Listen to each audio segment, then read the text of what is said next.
Applaudissements pour Florian.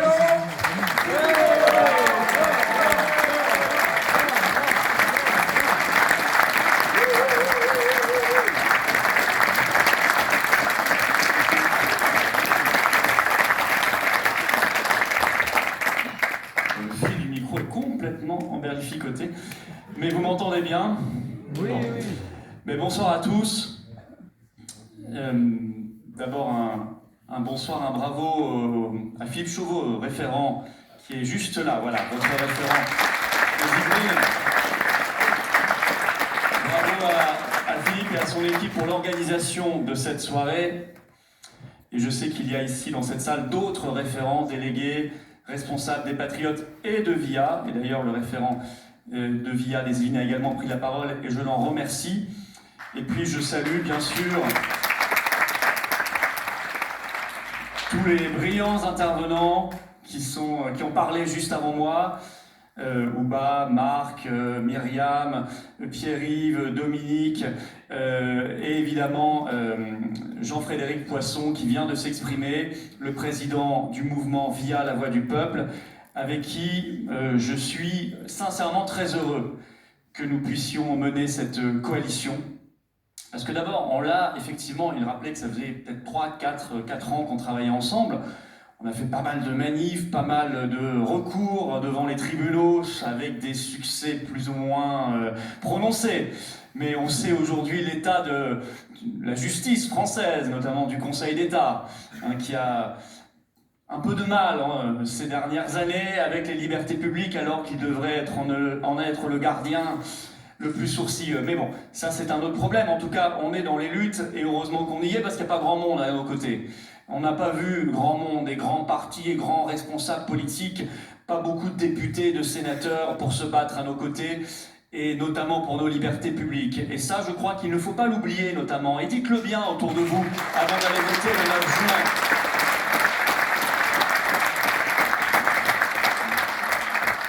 Parce qu'il y a les grands diseux, et il y a surtout les petits faiseux.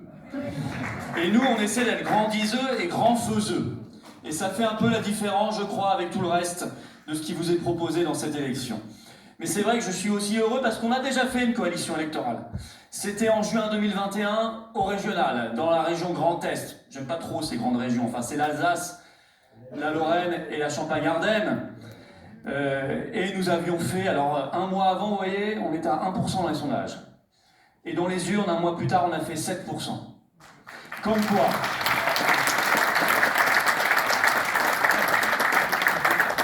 Comme quoi, il faut se battre, et on devra se battre jusqu'au dernier instant. Mais je ne crois pas que j'ai besoin de vous le dire. Parce que je sais qu'ici, il n'y a que des combattants, il n'y a que des résistants. Il n'y a que des gens qui ont pris des coups et qui ont envie de se battre pour des principes et des valeurs très fortes. Alors quand je voyais tout à l'heure Marc parler, je me suis dit, mais cette semaine, on m'a dit un matin... il y a une perquisition, il y a une garde à vue pour une affaire de SMS. Je me suis dit, ça y est, ils sont allés choper Ursula. C'est fait. Alléluia. Ils ont débarqué à 15, à 6h du matin, ils ont été chercher Ursula, ils ont dit, allez, nous me montrez un nouveau texto, là, quand même, avec M. Bourla, 36 milliards de contrats, vaccin, entre guillemets, effets secondaires, tout ça. Et puis après, on m'a dit, non, c'est Marc Doyer. Ah. Mais il a envoyé des textos au PDG de Pfizer, moi, j'ai pas bien compris. Non. Il a demandé à Macron si effectivement il y avait des effets secondaires, si on pouvait parler des effets secondaires. Ah ça vaut 11 heures de garde à vue aujourd'hui en France. 15 policiers armés qui viennent vous réveiller et vous sortir du lit à 6 heures. Vous voyez, mais je crois que c'est ce que je viens de vous dire là, sur le ton un peu de la blague, mais enfin, c'est pas une blague en fait. La réalité devrait être inversée. Alors sur les SMS d'Ursula von der Leyen, on a quand même une bonne nouvelle cette semaine. Elle est convoquée avec le PDG de Pfizer, j'y suis aussi d'ailleurs comme plaignant, le 17 mai.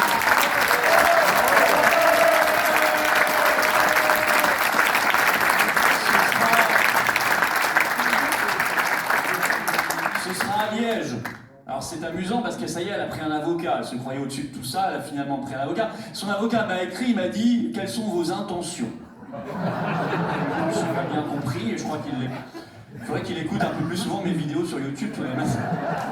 S'il ne connaît pas mes intentions vis-à-vis de Ursula von der Leyen, il y a un souci.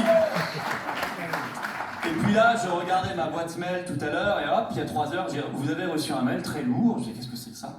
J'ouvre, 1766 pages, c'est tout le dossier. J'ai pas encore regardé, j'aurais pas le droit de vous en parler parce que c'est couvert par le secret de l'instruction. Mais j'ai tout le dossier, je vais dévorer comme un roman policier, ces 1766 pages d'enquête que voudrait bien mettre à la poubelle le parquet européen, ce machin fédéral créé en juin 2021, qu'ils ont créé spécialement pour se protéger les uns les autres, et connaissant le parquet européen et ayant vu l'interview de sa présidente, de sa directrice il y a quelques jours dans un documentaire très bien fait d'ailleurs de la chaîne Arte, je sais qu'ils voudront enterrer cela, puisque la dame, interrogée par le journaliste sur l'affaire des SMS, a répondu « Nous menons l'enquête depuis 18 mois, nous n'avons trouvé aucun suspect. »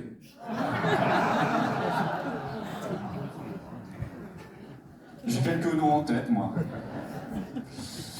Bon, c'est vrai, quand on voit tout ça, et on s'est dit, mais pourquoi on se présente aux élections européennes?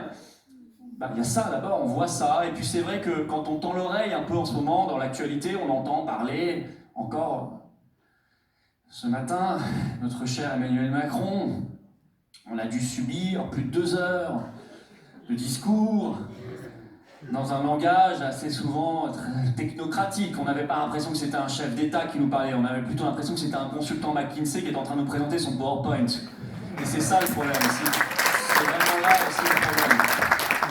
Mais on l'a entendu parler de guerre, de réquisition, d'économie de guerre. On en parle beaucoup. Et puis, quand on tend l'oreille, on voit l'OMS, elle, qui veut absolument nous faire adopter le 24 mai prochain son traité mondial sur les pandémies et son passe sanitaire mondial. Quand on tend l'oreille, on entend Monsieur le maire nous expliquer que il y a beaucoup de dettes, ça c'est vrai. Il en est un tout petit peu pour quelque chose quand même. Hein. C'est 864 milliards d'euros de dettes en plus en 7 ans, la Macronie, record d'histoire de France. Bientôt on appellera Macron l'homme qui valait 1000 milliards. Mais la dette c'est nous, c'est vous, c'est pas eux. Les 350 milliards jetés par la fenêtre dans le Covid, ah oui, ça a coûté cher, les confinements, les couvre-feux et tout ça. J'allais dire pour rien, non pas pour rien, c'est pire que ça. Ça a été criminel. C'est 350 milliards de dettes. Puis ensuite, ils ont ajouté 120 milliards avec les boucliers énergétiques. Vous savez, c'est ces boucliers qu'on met pour que ça n'augmente que de 10% tous les 3 mois au lieu d'augmenter de 20%. On est content. Ça coûte cher. Il y avait une autre solution qui était beaucoup plus simple, c'était de quitter le marché européen de l'électricité. On aurait divisé par 3 le prix de l'électricité en France. Et non, il a préféré faire un bouclier énergétique qui a coûté 120 milliards d'euros aux Français, à vous, à moi. Et puis il y a l'argent de l'Ukraine. Puisque, malheureusement, le Congrès américain a voté ce plan qui va perpétuer la guerre, 61 milliards pour l'Ukraine, qui va nourrir la guerre et nourrir la corruption, on le sait bien. Et donc Ursula s'est sentie obligée, elle a appelé Biden le soir même. Donc maintenant vous avez la présidente de la Commission européenne, qui normalement est un secrétariat administratif, hein, ça a été pensé comme ça, hein, qui le soir s'entretient avec le président américain. Et elle annonce ce qu'elle va faire. Elle a annoncé qu'elle allait mettre, je cite, plusieurs dizaines de milliards d'euros supplémentaires dans les années qui viennent en Ukraine. Alors, vous comprenez, les Américains votent 61 milliards, il faut qu'on soit derrière. Mais ça aussi, c'est notre argent. Et ça aussi, Bruno Le Maire, ensuite, va nous dire « Ah oui, mais vous avez creusé la dette. » Alors, puisque vous avez creusé la dette, puisqu'on a creusé la dette, nous, vilains Français, on va devoir dérembourser nos médicaments. On va devoir quasiment supprimer l'assurance chômage. On va devoir geler les retraites l'an prochain. On va devoir geler le point d'indice des fonctionnaires comme il l'est quasiment depuis plus de 10 ans. On va devoir saccager l'hôpital, fermer des services. Ce qui fait qu'il y a des gens qui crèvent maintenant quasiment tous les jours, hein, dans l'indifférence générale aux urgences en France, ou dans les services hospitaliers.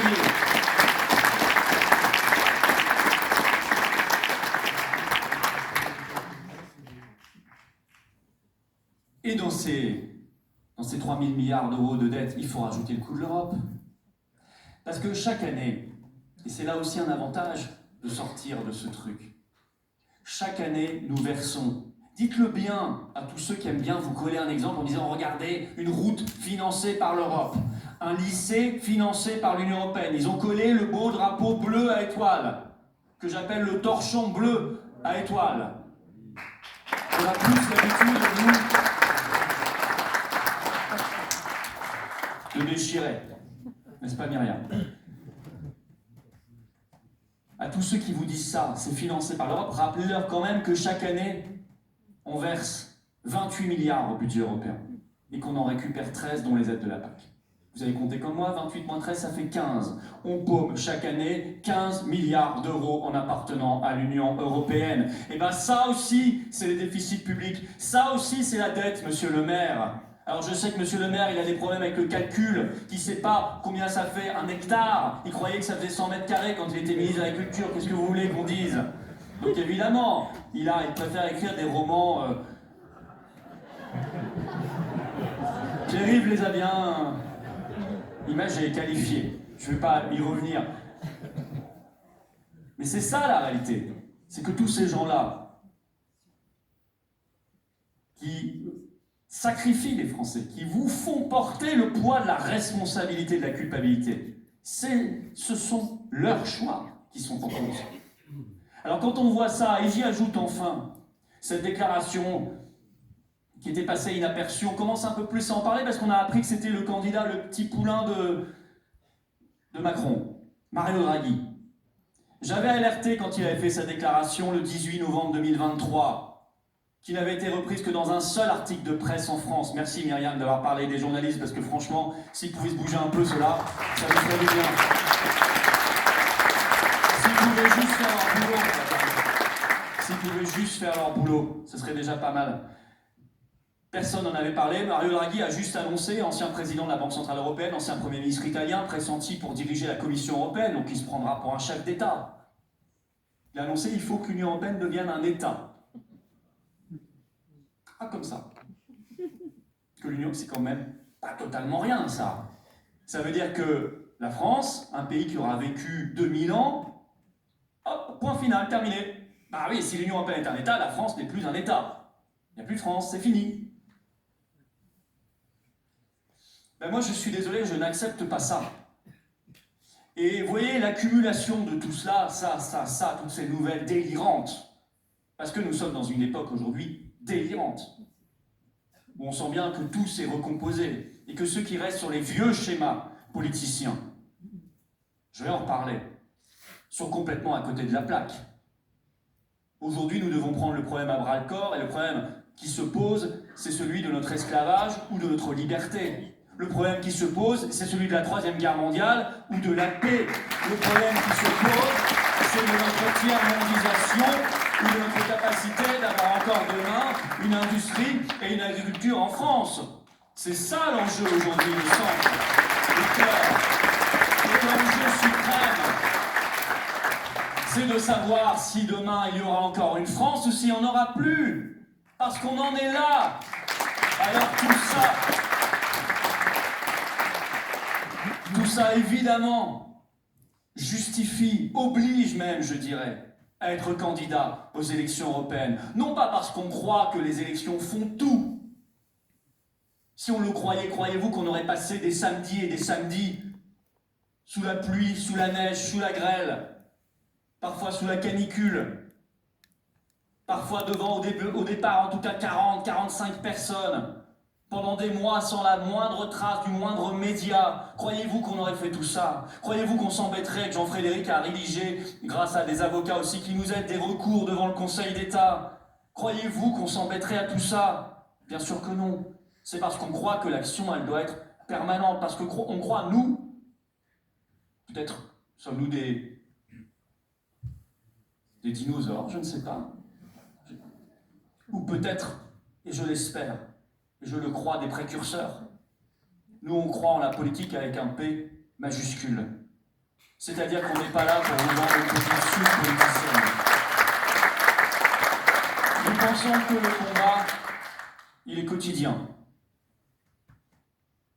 qu'il se fait à chaque instant, en parlant, en manifestant, en pétitionnant, en faisant valoir ses droits de justiciable, en se présentant à des élections aussi. Et cette élection européenne du 9 juin, elle est cruciale, parce que c'est, dans ce contexte que je viens de vous décrire, c'est le moment de passer un message d'alerte, de passer un message de SOS. Notre liste, c'est ça. C'est pour dire tout ça, ce que je viens de vous décrire là, ça suffit. Ça n'est pas à la France et à son histoire qu'il faut mettre un point final. C'est à toutes ces dingueries qu'il faut mettre un point final. Et ce sont ces responsables et coupables, ceux qui nous ont menés là, c'est eux qui doivent retourner à la place qu'ils n'auraient jamais dû quitter, c'est-à-dire les poubelles de l'histoire.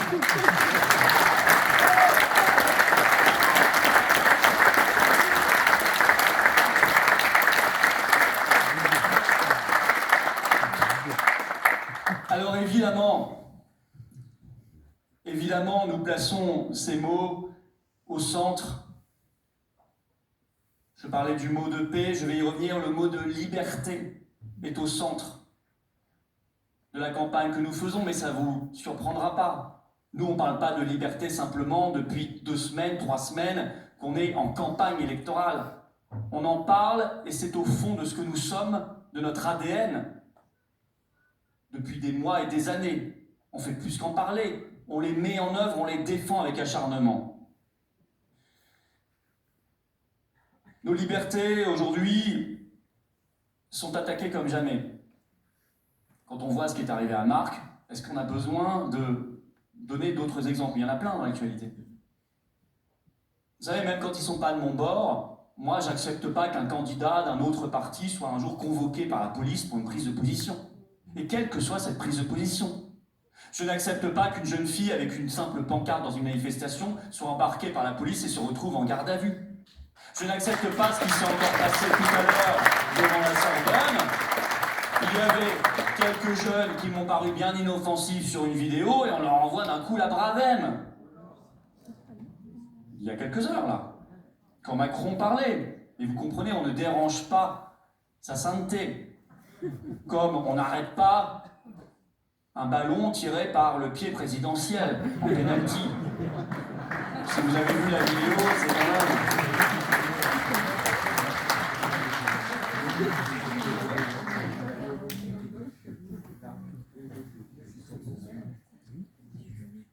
Nos libertés ont été attaquées comme jamais pendant le Covid, je ne vais pas y revenir. Mais cette affaire n'est pas terminée parce qu'on n'a pas encore la vérité, on n'a pas encore la justice. Monsieur Véran aura beau aller se cacher dans une clinique dorée pour, passant de l'injection d'ARN messager à l'injection de Botox, exercer sa nouvelle fonction de médecin esthétique. Monsieur Véran aura beau essayer de se cacher. Alors vous me direz, il nous a rassurés. Hein. Il a dit dans une interview aux Parisiens, je ne toucherai ni au pénis ni au fessier. Nous voilà rassurés. Mais monsieur Véran aura beau aller se cacher, on ira le chercher, comme dit l'autre. Parce qu'il a des comptes.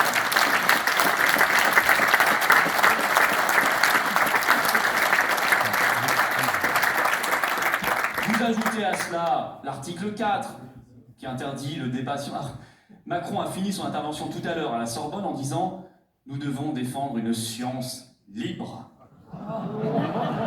En venant de faire voter l'article 4, qui est l'inverse de cela, qui interdit le débat scientifique, médical, je dirais le débat intellectuel tout court, qui le criminalise. C'est quand même un sacré culot, ce qui nous prouve qu'on est bien en 1984. Dans 1984. L'inversion, la novlangue, l'inversion permanente du sens des mots. Liberté, la loi SREN. Liberté, le règlement européen de M. Breton, commissaire européen à la censure, le règlement DSA. D'ailleurs, le discours tout à l'heure encore de Macron à la Sorbonne, quand je dis que j'ai tout regardé, j'ai tout regardé, hein, jusqu'à la dernière seconde.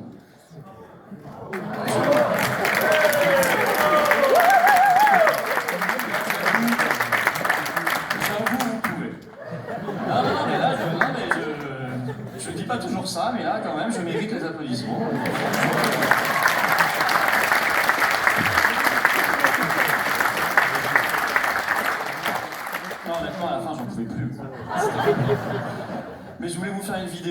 très vite, je l'ai faite. Et j'ai eu raison de ne pas zapper la dernière minute parce qu'il a dit des choses incroyables contre les réseaux sociaux. En disant qu'il faut mettre fin à l'anonymat sur Internet. Il n'y a pas d'anonymat sur Internet, il le sait très bien. Quelle est la solution pour mettre fin à l'anonymat sur Internet? L'identité numérique. Ah oui, elle est là, toute prête. Face à un anonymat qui n'existe pas, lui, il a une solution qui existe. Et derrière l'identité numérique, bah, vous avez le crédit social à la chinoise. Enfin, Jean-Frédéric, tout à l'heure, vous avez décrit parfaitement les choses. Ça sera exactement ça, c'est exactement ça leur projet. Vous savez, en Allemagne, là, ils sont en train de débattre d'interdire la circulation automobile pour tout le monde, sur tout le pays, tous les week-ends, hein, au nom du climat. Non mais, vous voyez, c'est un passe carbone, ça. Si vous voulez... Alors, je veux dire, les complotistes. Alors peut-être c'est simplement qu'on a 3 à 6 mois toujours raison avant les autres. C'est peut-être ça la vraie définition de complotiste. Si c'est ça leur accusation principale, excusez-moi. Moi on me l'a dit sur un plateau de télé en décembre 2020 parce que j'annonçais qu'il y aurait un pass sanitaire en France. C'était Martin Blachier qui était à côté. Qui m'a dit c'est complotiste, il n'y aura pas de pass sanitaire en France. Bon. L'Union européenne a beaucoup à voir avec la restriction de nos libertés. L'Union européenne est partenaire du traité mondial de l'OMS et du pass sanitaire mondial. L'Union européenne, ce sont les directives de censure des réseaux sociaux dont Macron a reparlé ce matin pour s'en féliciter et qui sont ensuite généralement transposées en loi française. Évidemment, l'Union européenne, c'est cette politique qui a consisté à négocier en secret des contrats gigantesques. On en parlait. L'Union européenne, c'est cette société carcérale qu'on nous promet, où on n'a plus le droit de penser, on n'a plus le droit de dire, on n'a plus le droit d'écrire, on n'a plus le droit de bouger, on n'a plus le droit de vivre, on n'a plus le droit de vivre. Et là, vous comprenez à quel point le combat pour nos libertés individuelles, publiques, qui est la base de tout, hein. Parce que vous savez, on peut débattre, on peut faire semblant de débattre de tous les sujets, à partir du moment où vous n'avez plus la liberté d'expression, tout ça, c'est illusoire. La première des choses à récupérer, c'est notre liberté d'expression. Si nous n'avons pas la liberté d'expression, nous n'avons pas la démocratie. Il faut bien en être conscient. C'est d'ailleurs pour cela, précisément, que l'Union européenne attaque aussi férocement notre liberté d'expression. Pierre-Yves le rappelait tout à l'heure, il n'y a pas de démocratie au-dessus des traités européens, nous disait le sémillant Jean-Claude Juncker entre deux verres. Mais c'était un grand moment de lucidité, un des seuls qu'il a eu.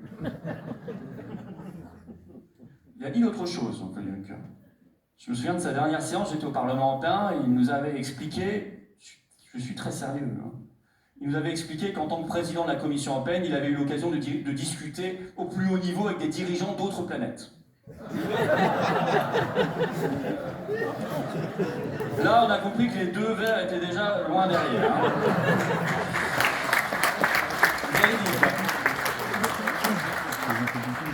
Remarquez, c'est peut-être le cas, hein, peut-être des choses qui nous échappent. Et le combat pour la liberté et le combat pour la souveraineté sont intimement liés. Si on veut sortir de l'Union européenne,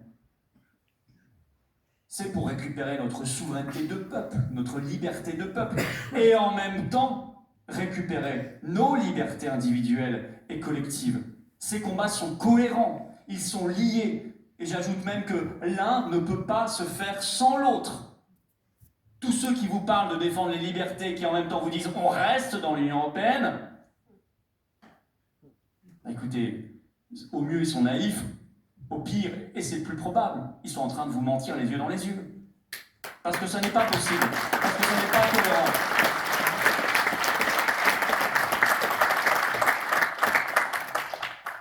Les choses vont très loin, en ce moment l'ARCOM est en train de recruter des signaleurs de confiance. Ah, c'est joli là aussi, 1984, la novlangue, les signaleurs de confiance. Les vieux régimes totalitaires du XXe siècle doivent nous envier la capacité de création marketing des régimes totalitaires du XXIe siècle. Hein. Parce qu'ils n'y avaient pas pensé, eux. Eux, ils avançaient, on les voyait venir, quoi. Nous, c'est plus doux, vous voyez, le signaleur de confiance, c'est magnifique. Alors, vous allez regarder ce que c'est que sur le site de l'ARCOM, un signaleur de confiance. Alors déjà, il est écrit en application du règlement européen DSA. Alors là déjà, on est un peu démoralisé. Il sera chargé de nous signaler, vous verrez, diagnostiquer les infractions aux règles sur les réseaux sociaux, etc. Et d'alerter. Bon, en bref, ce sont des censeurs et des délateurs. Voilà, c'est ça, tout simplement. Un signaleur de confiance, mais on ne vous le présente pas comme ça parce que sinon ça aurait du mal à passer. Nos libertés sont au centre. Un deuxième combat est central, et sans lui, vous voyez, sans elle, plus exactement, je parle de la paix, bien sûr. Sans elle, c'est pareil que pour les libertés. Il n'y a aucun débat possible. Si nous ne sommes pas en paix, alors nous comprenons bien que aucune démocratie, aucun débat n'est envisageable, n'a de sens. Or, là-dessus, et je remercie le référent de VIA, lui-même militaire de carrière, pour l'avoir exprimé aussi clairement. Là-dessus, oui, on peut être très inquiet. Et nous, on alerte depuis très longtemps, y compris par des manifestations qui n'ont pas existé. C'est ce que disait LCI. Oui, on alerte depuis très longtemps parce que, je le disais, on entend parler de guerre, d'économie de guerre, de réquisition. Réquisition rendue plus facile par la nouvelle loi de programmation militaire. Macron a redit ce matin qu'il assumait parfaitement ses propos du 26 février. Les propos du 26 février, c'est le possible envoi de troupes au sol en Ukraine. Nous ne cessons de faire des chèques. C'est vrai qu'on a trop d'argent. On ne sait plus quoi en faire. Nos infirmières nous disent « Pas ici, c'est bon, on a ce qu'il faut. Donnez-le à l'Ukraine, il n'y a pas de problème. » Nos paysans aussi, d'ailleurs, vous voyez, ils manifestent, ils klaxonnent dans les rues de joie, dans les rues, en disant « On a trop d'argent, on ne sait plus quoi en faire, on vend notre poulet, nos bœufs, tout. On ne sait plus quoi en faire. »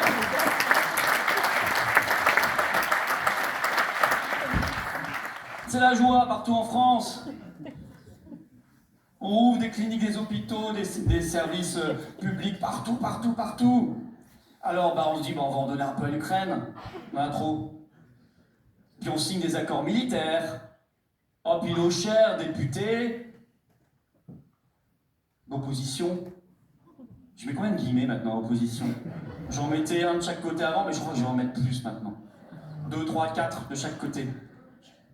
Nos chers députés d'opposition, ils se sont violemment opposés à cet accord militaire avec Zelensky en s'abstenant.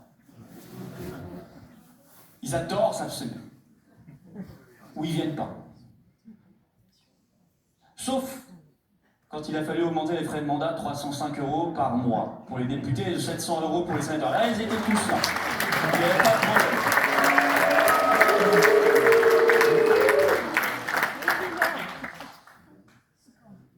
Alors on nous a dit pendant des décennies, depuis qu'on était tout petit, jusqu'à tout le temps dans les médias comme ça, l'Europe c'est la paix.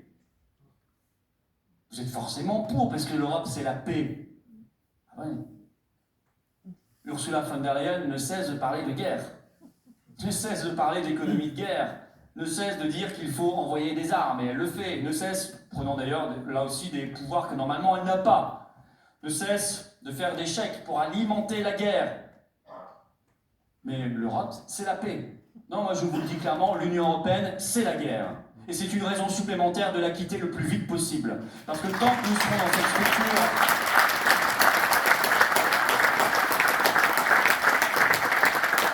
nous serons poussés à la guerre. Cette structure qui avance main dans la main avec l'OTAN, autre organisation supranationale que nous devons quitter. L'OTAN n'assure pas notre sécurité. L'OTAN est une machine de guerre. Elle aurait dû disparaître avec le pacte de Varsovie et l'URSS en 1991. Si elle a survécu, c'est que l'Empire américain se cherche une raison d'être et de faire la guerre et les coups d'État dans le monde entier en permanence. Moi, je n'ai pas oublié tout ce qui s'est passé ces dernières décennies.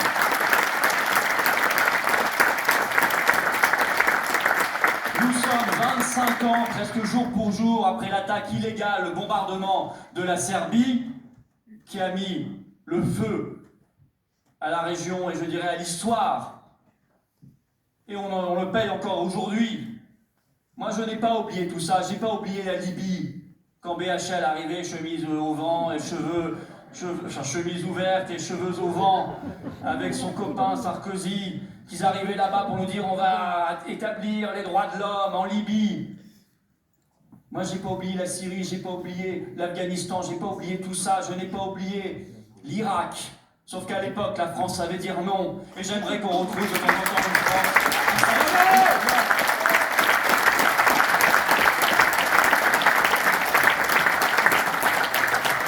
C'est sûr, à l'époque, on avait Dominique de Villepin, ministre des Affaires étrangères. Aujourd'hui, on a Stéphane Séjourné.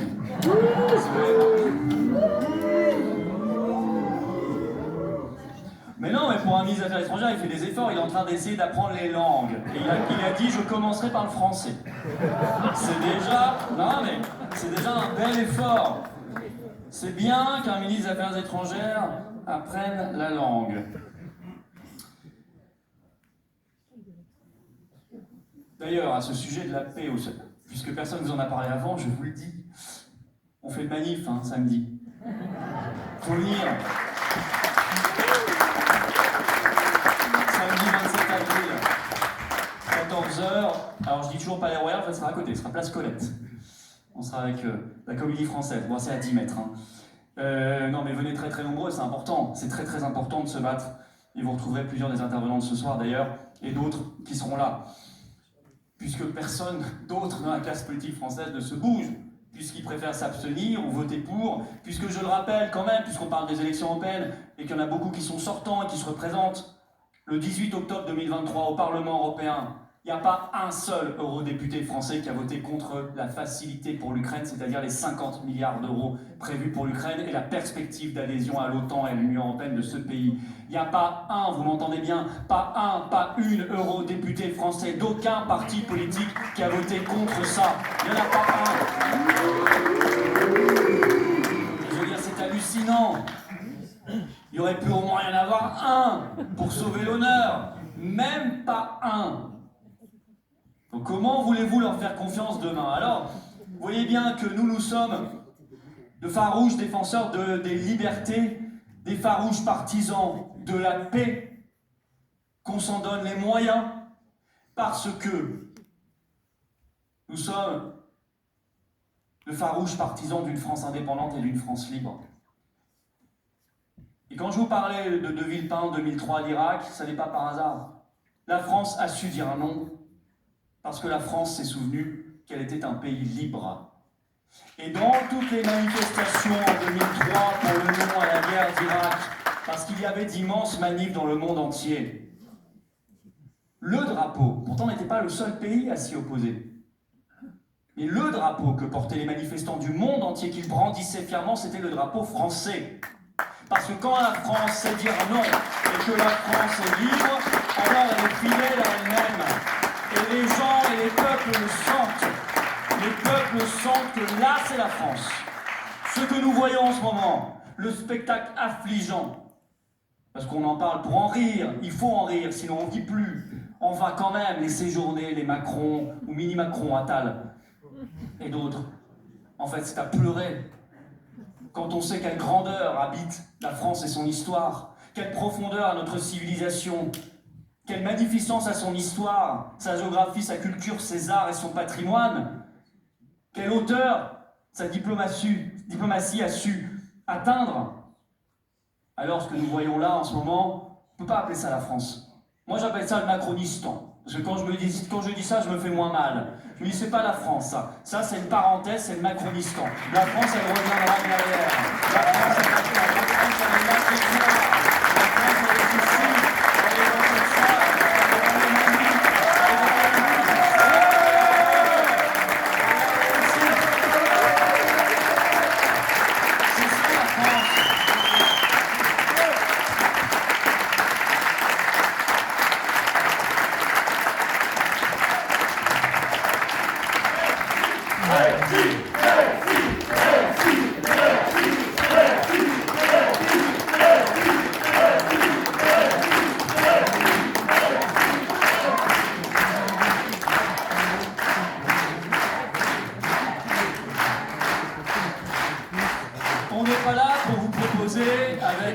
Pierre-Yves, Jean-Frédéric, Myriam, tout le monde, on n'est pas là pour vous proposer du rafistolage. Si vous voulez aller voir les listes qui font du rapiessage, il y en a plein. Il y en a qui vont vous rapiécer votre habit en bleu marine, d'autres en rose, d'autres en rouge, d'autres en vert, d'autres en bleu reconquête, d'autres en ce que vous voulez. Nous, on n'est pas là pour faire les rapiesseurs. On n'est pas là pour faire les mélonies. Parce qu'on n'est pas là pour trahir. On n'est pas là pour vous raconter des sornettes. On n'est pas là pour vous dire « Oh, vous allez voir, on va avoir un groupe au Parlement européen, aux petits oignons. Il va vous modifier tout ça, ça va être incroyable. On va avoir une majorité, là, vous allez voir. Mensonge. Mais mensonge. Mais ils le savent en plus, c'est ça qui est terrible. Ils savent qu'ils vous racontent n'importe quoi. Au mieux, d'après les meilleures projections, le groupe du RN aura 80 élus sur 720. Au mieux, le groupe de Reconquête aura 80 élus sur 720. À deux, ça ferait 160. En plus, ils ne sont pas d'accord entre eux. Il faudrait déjà qu'ils soient d'accord à l'intérieur. Ils ne le sont pas non plus. Sachez que les partenaires, tous les partenaires dans le groupe du RN ont voté il y a 3 semaines les accords de libre-échange qui mettent à mal nos paysans. C'est ça la réalité. Sachez que les alliés italiens de Marion Maréchal, les amis de Madame Meloni, ont voté il y a 2 semaines le pacte migratoire. Ça, ils vous le disent pas. Ça, ils vous le disent pas. Je vais même vous dire une chose, hein. Même s'ils avaient la majorité au Parlement européen, ce qui n'arrivera pas, ils en seront très loin, ce serait même pas suffisant. Parce que l'Union européenne, c'est un système complètement cadenassé. Parce que l'initiative, 100% de l'initiative des textes est dans la main de la seule Commission européenne. Et donc des lobbies qui sont derrière de la corruption et des conflits d'intérêts. C'est ça la réalité.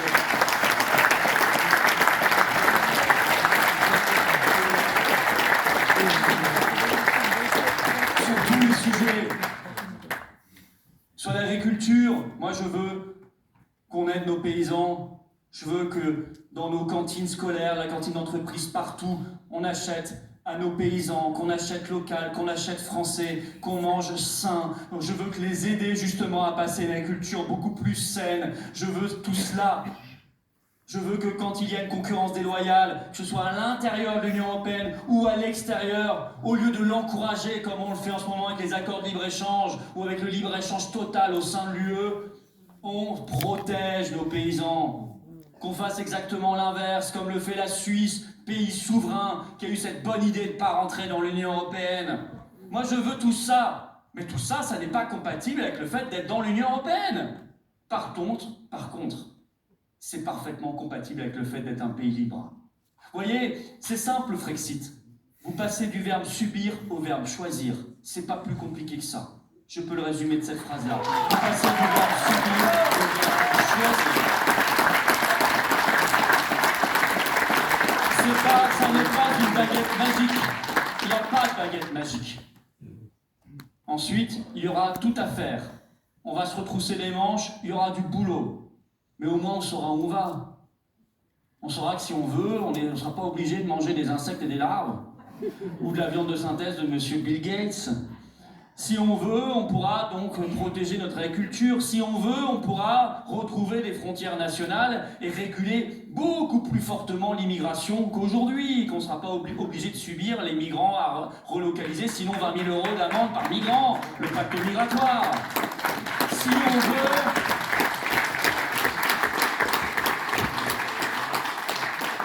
Si on veut, on pourra rétablir la liberté d'expression sur nos réseaux sociaux. Parce qu'on ne subira plus les règlements européens de M. Breton. On pourra récupérer l'argent, on pourra mettre fin à l'identité numérique, on pourra mettre fin à l'euro numérique, je dirais même à l'euro tout court, hein, vu comme il nous a ruinés depuis des années et des années. On pourra choisir notre destin et on pourra ensemble le bâtir. Mais je trouve qu'il n'y a rien de plus merveilleux et d'enthousiasmant. Et notamment pour nos jeunes, qui vont retrouver un avenir, une espérance. Vous croyez qu'il y a de l'espérance aujourd'hui avec Thierry Breton et Ursula von der Leyen et Mario Draghi? Vous pensez qu'il y a la moindre goutte d'espoir avec tous ces gens-là? Vous pensez que le discours ultra-technocratique et mondialiste de Macron à la Sorbonne, ça donne la moindre espérance à quiconque? Bien sûr que non, ce sont des discours de désespoir, ce sont des discours qui nous plongent dans l'abîme, ce sont des discours sombres, ce sont des discours qui bouchent l'avenir. Nous, on veut rouvrir le paysage, rouvrir l'avenir, rendre possible les choses. Passer du verbe subir au verbe choisir. C'est exactement ça que nous traitons avec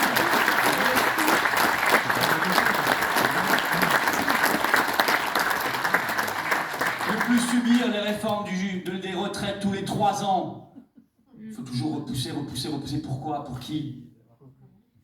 Mais pour BlackRock, mais pour les fonds de pension, mais pour tous ces lobbies corrupteurs à Bruxelles. Qu'est-ce que vous croyez d'autre? Évidemment que c'est pour ça. C'est une privatisation déguisée. Créer un marché pour des gens qui vont se gaver derrière. Pareil pour l'assurance chômage, pareil pour toutes ces réformes qui sont mises en place. Est-ce qu'on sera obligé de subir encore un prix d'électricité démentiel alors qu'on a un programme électronucléaire magnifique, alors qu'on a des barrages hydroélectriques extraordinaires? Qu'est-ce que c'est que cette folie? On devrait être le pays du monde qui paye le moins cher son électricité. On va bientôt être un de ceux qui la payent la plus chère. Absurdité totale, criminelle. Nous pourrons choisir. Nous pourrons choisir notre avenir. Nous pourrons rétablir nos libertés. Nous pourrons choisir la paix et non pas la Troisième Guerre mondiale.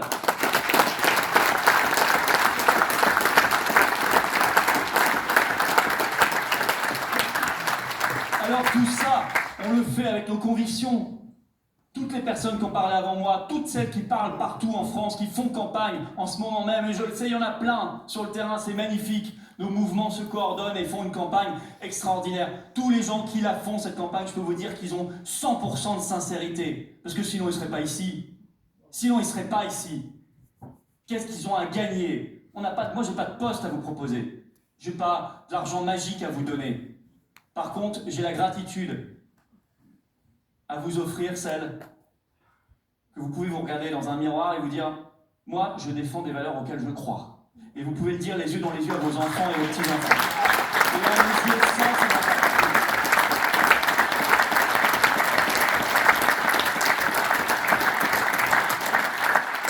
ma Pas d'opportunisme. Pas d'opportunisme. La numéro 2 de la liste RN, à peine désignée, on apprend qu'il y a 2 mois, elle bombardait le Macron de textos pour être nommé ministre. Non mais je veux dire, elle assume, hein, c'est une vraie info, hein, y a pas de... C'est juste pas possible. Non mais je veux dire, au bout d'un moment quand même, il faut quand même regarder les choses.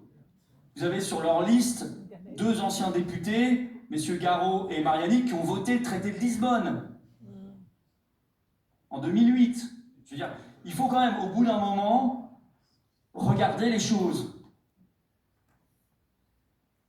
La sincérité, l'honnêteté, peut-être un gros mot aujourd'hui, plus personne n'en parle dans la vie politique française, personne. La probité, la rectitude des convictions et des comportements. Ça aussi, c'est quelque chose qu'on remet au centre de la vie politique française avec cette liste. Et nous, on ose le dire, il faut aller chercher et débusquer les corrompus, les corrupteurs. Et il faut les mettre là où est leur place naturelle, c'est-à-dire en jugement et en prison. C'est la seule place.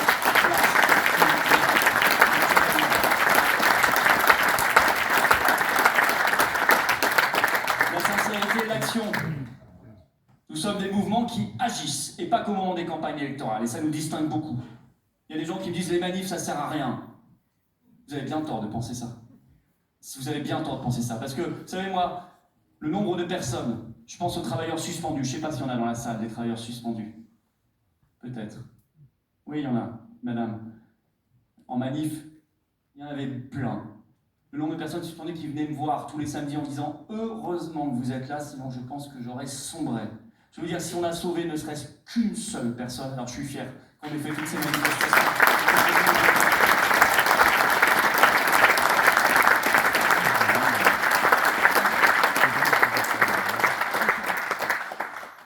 Ce qu'ils voudraient en face, c'est qu'on soit chez nous, les yeux rivés sur Netflix toute la journée, seuls, à baisser les bras et à ne pas nous battre. Et bien c'est exactement l'inverse qu'on fait. On sort, on se réunit, on se met ensemble et on a plaisir à se voir et on se bat et on hurle et on crie et on gueule ce qu'on pense. Parce que c'est ça, être digne. C'est ça, être digne.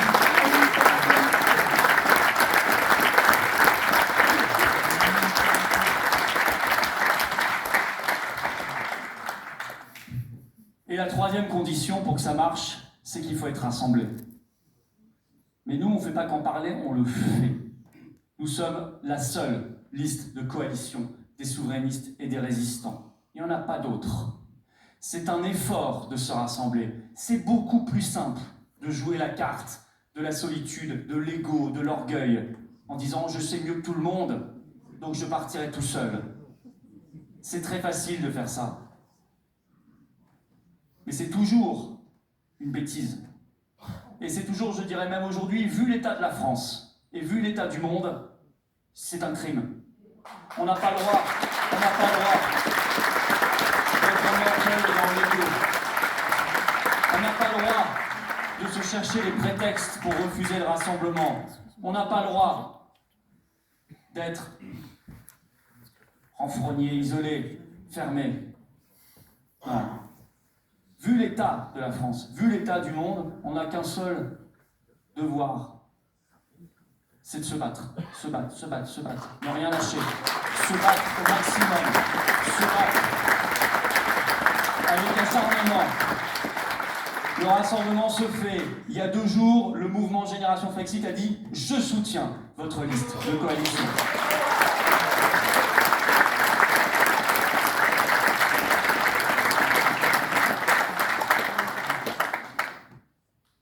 Alors, je vous le dis ici, ce soir, puisqu'on n'est pas là pour faire du rafistolage, on est là pour aller droit au but, on est là pour dire les choses telles qu'on les pense. Oui, l'Union européenne, puisqu'elle veut nous détruire, on a ce réflexe sain. Qu'est-ce qu'on fait face à quelque chose qui veut nous détruire? On le détruit avant qu'il nous détruise. C'est le sens de notre sortie de l'Union européenne. Détruire ce qui veut nous détruire et recréer l'avenir, recréer la confiance, recréer l'espérance. Ne pas avoir peur, parce qu'ils agiteront toujours, et c'est le mode de gouvernance mondialiste, ils agiteront toujours toutes les peurs. Peur de la pandémie, peur de la guerre, peur de l'énergie trop élevée, peur de sortir de l'Union européenne, peur de tout. Nous sommes la liste anti-peur. Nous sommes la liste anti-peur. Moi, je vous le dis clairement, n'ayez pas peur. N'ayez pas peur. Les gens qui vous disent d'avoir peur sont des gens qui ne vous veulent pas du bien. Les gens qui vous disent de craindre tel ou tel avenir, c'est justement parce qu'ils veulent éviter que vous battiez pour avoir tel ou tel avenir. Non, notre avenir, il sera à la hauteur de ce qu'est la France. Notre pays a 1000 atouts, il a 1000 ressources. Il est un pays monde d'ailleurs, ce qu'ils ne vous disent jamais non plus parce qu'ils ne veulent pas qu'on puisse s'en rendre compte. Ils veulent vous faire croire absolument que nous sommes un tout petit pays qui a forcément le nez collé toute la journée sur Bruxelles, Berlin et Washington. Non, la France c'est beaucoup plus vaste que ça. La France est le premier espace maritime du monde. La France est un outre-mer magnifique qui nous a donné d'ailleurs des leçons de résistance extraordinaires.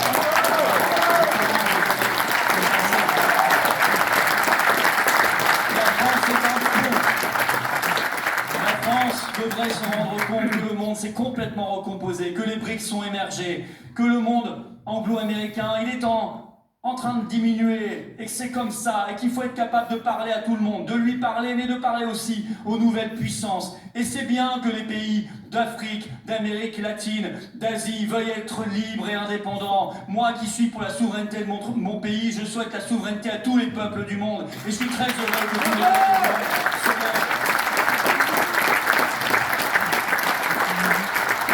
des ressources artistiques extraordinaires. Nous avons une langue, le français, et le monde de la francophonie. Ça non plus, ils vous en parlent jamais. Surtout pas Macron, puisqu'il préfère 1000 fois les anglicismes et l'anglo-américain. Dès qu'il peut, il parle pas français. Autre signe d'ailleurs qu'il n'aime pas la France. Parce que quelqu'un qui aime sincèrement la France défend forcément sa langue. Et défend forcément cette langue magnifique qu'est la langue française. Nous avons des métiers, nous avons des traditions, des savoirs et des savoir-faire. Nous sommes le pays le plus visité au monde et ça n'est pas un hasard.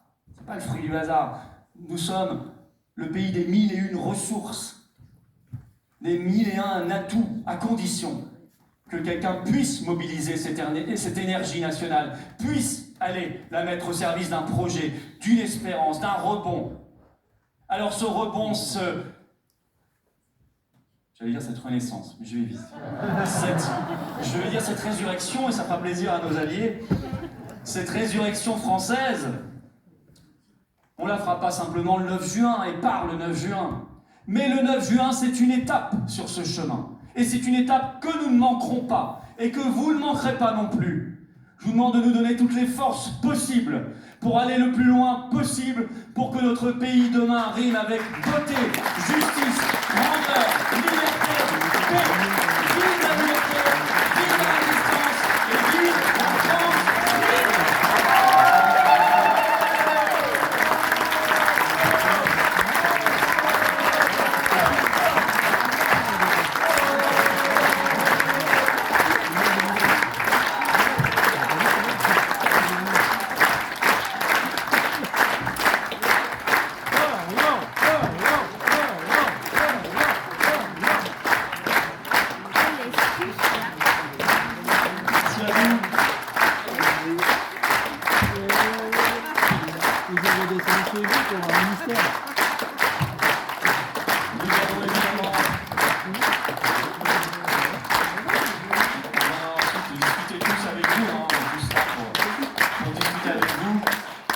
Sympathique, mais nous allons évidemment chanter notre hymne national. Allons enfants de la patrie, tout doit évaluer contre nous de la tyrannie, l'étendard sanglant élevé, l'étendard sanglant élevé. Entendez-vous dans nos campagnes mugir ces féroces soldats qui viennent jusque dans nos bois, égorger nos fils et nos compagnes. Aux armes, citoyens, formés au bataillon, marchons, marchons, qu'un sang impur abreuve nos sillons.